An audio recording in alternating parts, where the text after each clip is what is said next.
Hey, what's up everyone? This is Joey with Last Few Spins. So my previous Bob Dylan video that I did a couple months ago, I talked about my favorite Bob Dylan deep cuts, and that video really resonated with a lot of you, so I thought, why don't I just take that one step further and release my list of my top 10 favorite Bob Dylan albums. So I've listened to 35 of Bob Dylan's studio albums. However, if I made a video about a full ranking and breakdown of all 35, that would be a video that'd be way too long. So I decided to narrow it down to 10. Bob Dylan, of course, a legend across a huge career of 60 plus years. However, in this video and in this list, you're gonna realize that your boy here really likes 80s Dylan. So there's a few appearances by some of his albums of that decade that you'll see on this list. But number 10 on my list is an album that's not quite at the 80s. It's knocking on the door though. There in 1978, and it is Street Legal. So this album finds Bob Dylan at maybe his most emotionally strained, where the overarching theme of this album seems to be where he's losing someone in his life, and he's kind of lovesick and going through the whole process of loss and grief. I think the best part of this album is towards the end, some of those later tracks, like We Better Talk This Over, True Love Tends to Forget, and Where Are You Tonight? I think it ends just so strong, and that kind of gives me that feeling of when an album, really has like a great conclusion. You can kind of have a better feeling of it, kind of as your lasting impression. So maybe this is why Street Legal is so high on my overall list of Dylan albums. The production does lack somewhat in the low end, but you can kind of always see where he's going with it and what he's trying to do. So sonically, I can kind of like fill in the blanks in my head of, maybe if I would love the bass to be a little bit more deep and stuff, like I can still know what he's trying to do, and you can still hear it. It's just maybe not as much of a deep feeling, but still a lot of great tracks on this one. Even the beginning to middle part is definitely solid. Some of the albums around the release of Street Legal aren't some of my favorites. They're kind of more in the middle of the pack. The Christian trilogy, where he gets really religious, would be right after this, and those are okay. But in terms of this era, those 5 or 6 albums, kind of in the late '70s, very early '80s, this would be the one that stands out to me the most. So that's how we find Street Legal at number 10 on my list. My 9th favorite Bob Dylan album is New Morning from 1970. So a lot of people really don't like Self Portrait that comes before this. I personally don't mind it. But I know maybe New Morning, on behalf of those fans that don't like Self Portrait, this is a bit of a redemption album for him. I love Day of the Locust. I do wish that he sang that chorus maybe with a little bit more oomph. That would really propel that song up and away as a great Dylan track overall, but I think it is still like my favorite on this album. This New Morning, it finds him at maybe his most happy-go-lucky. I do wish that maybe it would be a little bit more cohesive in the way it sounds, but on the flip side of that, you get basically, so many different kinds of Dylan in this one album, kind of all the things that he does great. You get a little bit of everything. For example, One More Weekend is kind of this like pool hall, bluesy type of track, but then you also get The Man in Me, which it almost makes me feel like you're walking through like a field of wildflowers, just enjoying the fresh air. I know I make a lot of comparisons in my analysis of music where I kind of think about like the setting that it makes me feel like I'm in, but I'm a very visual music listener in that way, I guess, where music just kind of like takes me somewhere. And so those couple songs, that's what I think of.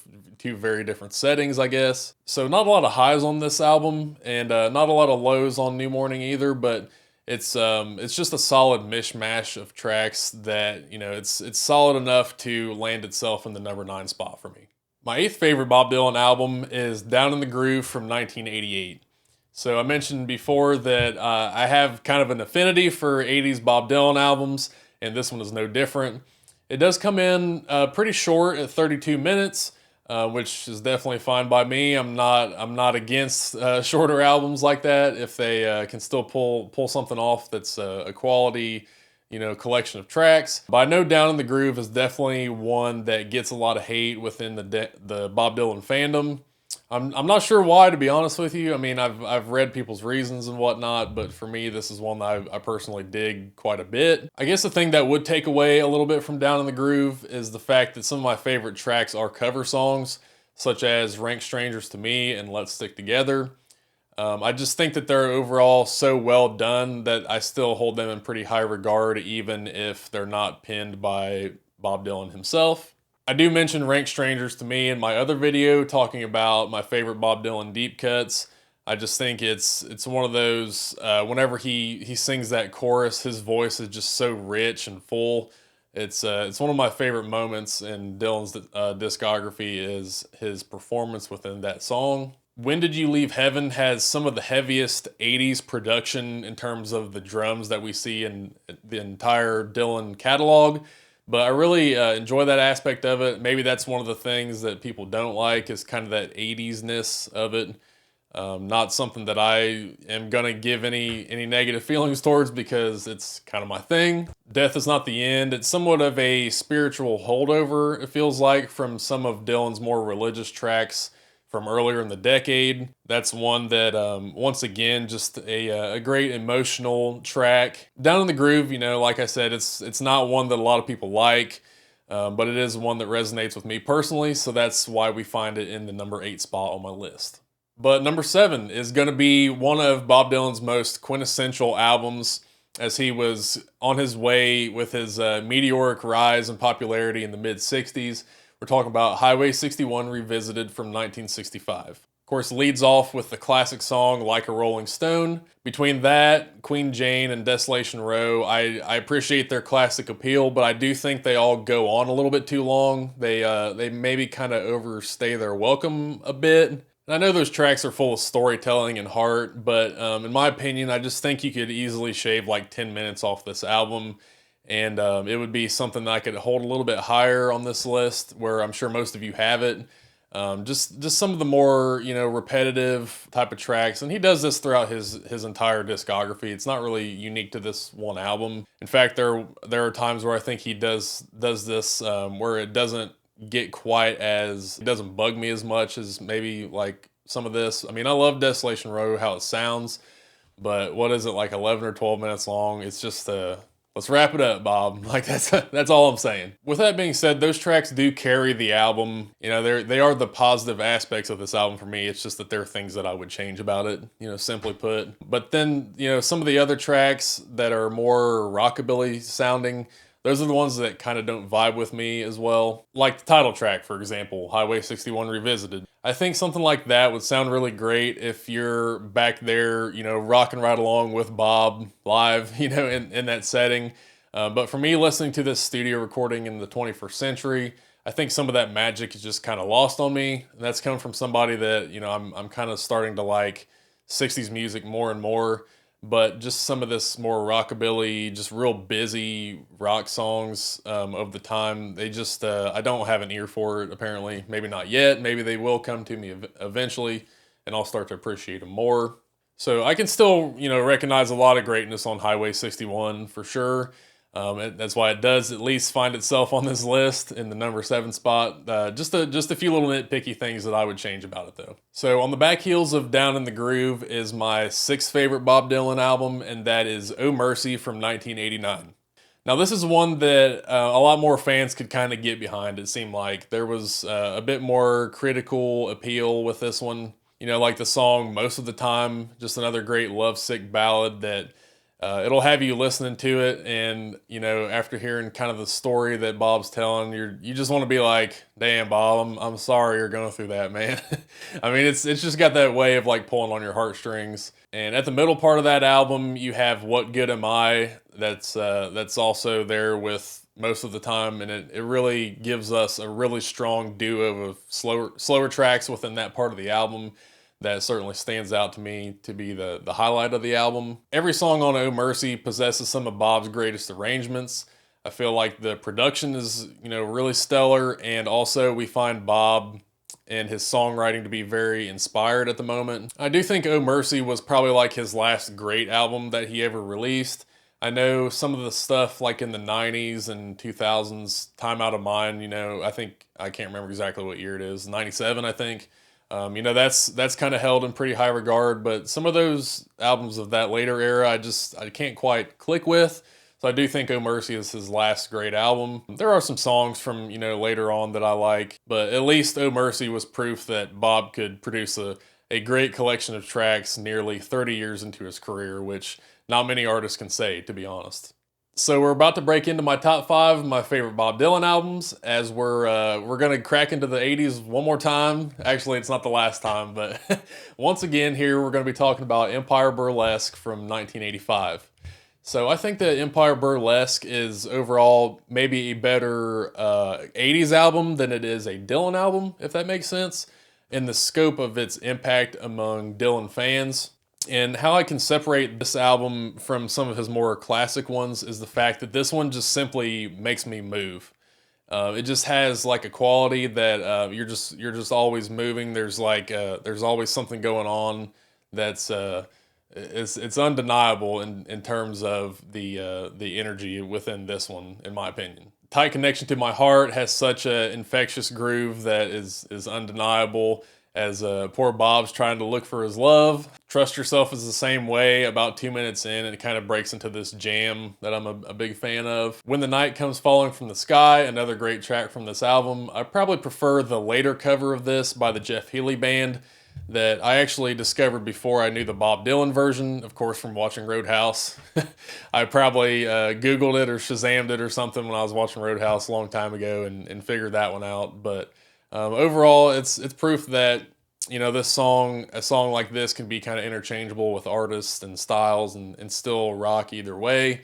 So this album definitely scores some points for the fact that Dylan wrote that song. Something's Burning Baby, a song where if you don't like this song, then you're probably not going to like much of anything on this album. It's maybe the greatest representation of what Empire Burlesque is all about. Production overall, you know, could maybe be a little bit better, but the songs and the way that the songs are constructed, I guess I should say, still has enough energy that it produces something within me that I really can move to. So that's why we find it in the number 5 spot. So my 4th favorite Bob Dylan album is from 1975, and it's Blood on the Tracks. So the back half or so of this album is just okay, but really what I feel like carries this album are the first 4 tracks. Tangled Up in Blue is one of the first songs by Bob Dylan that I actually connected with, oddly enough. It's maybe the point where I realized that not only does his voice not bother me, but I really love him when he's at his most nasaliest.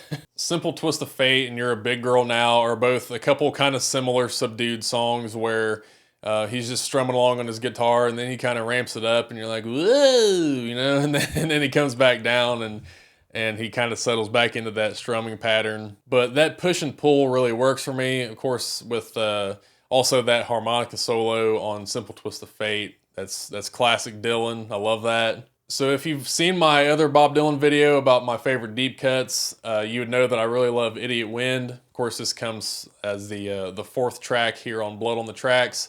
I caught a little bit of flack for that because, you know, it's maybe a song that shouldn't be considered a deep cut. Maybe it's a little bit more popular than that, but regardless, for this video, I don't have to worry about that. I can just talk about how much I love it. And, you know, normally his longer songs bother me, you know, like I mentioned earlier with Highway 61 Revisited, but for some reason, Idiot Wind, it doesn't really get to me in that way. It's definitely a highlight of the album. Like I said, the rest of Blood on the Tracks is solid. It's okay, but it's this first part that really carries it to the number 4 spot on my list. My 3rd favorite Bob Dylan album is 1966 Blonde on Blonde.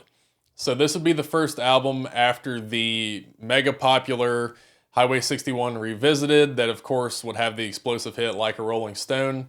So this one had quite a bit of hype, I would imagine, but I feel like it lived up to every bit of it. And, you know, in my opinion, is actually better than its predecessor. The overall soundscape is a little bit more easier on the ears with, you know, a lot less of that rockabilly car show type of thing. You know, I feel like you can kind of settle into some of these more mellow songs like Just Like a Woman. I guess it's kind of like more my style. One of Us Must Know and Stuck Inside of Mobile are a couple of my favorite Dylan 60s tracks from that era. So of course, being both on this album, it's going to propel it quite a bit, as much as I love those songs. I think the strength of Blonde on Blonde overall is its mix of easily accessible songs that you can get into on the first listen, and also songs that only get better the more you hear them. With that kind of mixture of you know, how immediate this album clicks with you, it's undeniable that the more time you spend with it, the more you're gonna love it. And you know, so that's why I find it here at number 3 on my list of Bob Dylan albums. So before we get to the top 2 albums on this list, I just want to remind you that if you're enjoying this content and want to see more of it, please subscribe here to Last Few Spins. I would greatly appreciate it. That way you don't miss out on more content like this, more album reviews or rankings, or just overall content talking about music. This is what this channel is for.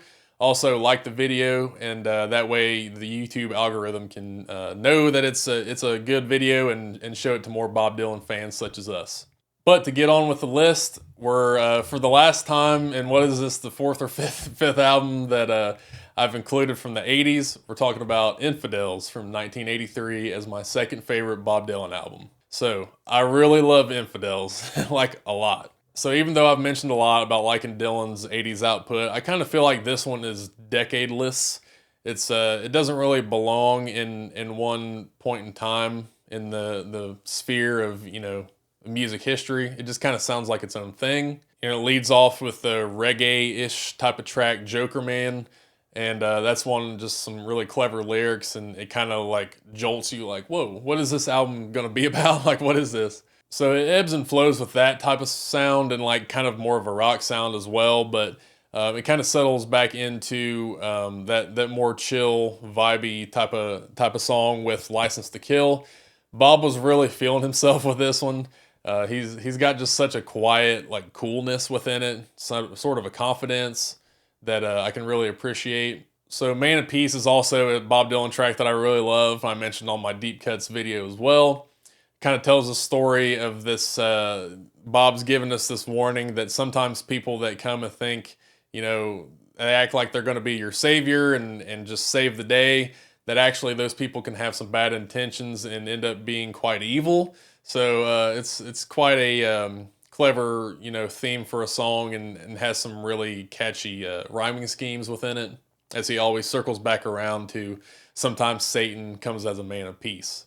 Union Sundown has Mark Knopfler on guitar, and you can certainly tell by that guitar tone, it just has some really sweet licks that we don't always get within Bob Dylan's albums and his songs, at least to this extent. In my opinion, Infidels really doesn't have a bad song on it. It just, it never drags at any point, and it just, it's always kind of hitting you with something new. So I think that's ultimately the strength of it. It also sounds great. You know, the production is really well done. It sounds good across any sound range, and also like any speaker you put it on, it just sounds incredible. So always love when I have a reason to come back to Infidels, such as the making of this video. I was like, damn, I gotta listen to Infidels again, you know? So moving on to number 1 on my list, my favorite overall Bob Dylan album is also the only one I have on vinyl, and that is 1964's Freewheelin Bob Dylan. So when I got this, it was actually a hell of a deal. It was only like 10 or 15 bucks at the record store, and even sounds really great, so I'm not sure why it was that cheap for being such a classic album. But regardless, whenever, just a quick story, whenever I bought this, the guy that owns this record store, he can be a bit pushy when he finds out that you like something. But he saw that I had that Bob Dylan album, and he's like, oh, I've got this new self-portrait that I haven't put out yet, and then he's like, oh yeah, and then over here on the wall I have Love and Theft, and it was some kind of special edition that for some reason it was like 125 bucks. But anyway, I was just like, no, I'm cool. I'll just get Freewheelin, you know. But to talk about this album itself, Bob Dylan was just meant to write this album. Something within him thankfully emerged where, you know, he was able to write some of the most beautiful folk songs of all time, such as Blowin' in the Wind and Girl from the North Country. Masters of War is so cutting and intense, and that's something that, you know, normally wouldn't be, like, those adjectives wouldn't be used for just a song about, you know, that's performed by a dude in an acoustic guitar. But man, he had something to say in that song, and he certainly says it. Hard Rains Are Gonna Fall, just another classic Dylan track. I love the way his voice really reaches for the word hard. It's a hard, you know, who doesn't love that? 3 other Bob Dylan tracks that I also really love. Honey Just Allow Me One More Chance, Don't Think Twice, It's Alright, and Oxford Town are also here on Freewheelin Bob Dylan. It's held up by so many great songs across this whole album. It's just consistent. And normally an album like this with like only acoustic guitar driven songs, I would get bored or tired of it over time. But there's just something so special about this one and really stands out enough to where it's not only my favorite Bob Dylan album of all time, but it's one of my favorite albums of the 60s overall.